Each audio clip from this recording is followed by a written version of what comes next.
আহমদু ওয়া নুসাল্লি আলা রাসূলিল কারীম আম্মা বা'দ। সম্মানিত দর্শকবৃন্দ, আসসালামু আলাইকুম ওয়া রাহমাতুল্লাহি ওয়া বারাকাতুহু। রোগীর সেবা প্রসঙ্গে, রোগীর সেবা মানে আল্লাহর সাথে সম্পর্ক করা।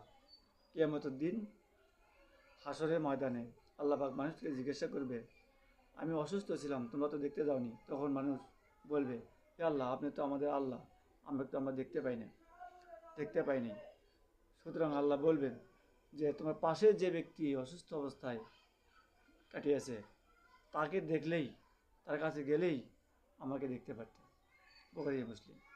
সুতরাং আমাদের আশেপাশের সমাজে যাকেই আমরা অসুস্থ কথা শুনবো, তাকে আমরা দেখতে যাব, তাকে আমরা সান্ত্বনা দেব, গরিব হলে তাকে আর্থিক সহযোগিতা করব, আর অর্থ সম্পদ থাকলেও তাহলে ওষুধপাতি খাওয়ার মেনটেন করার চেষ্টা করবো ইনশাআল্লাহ।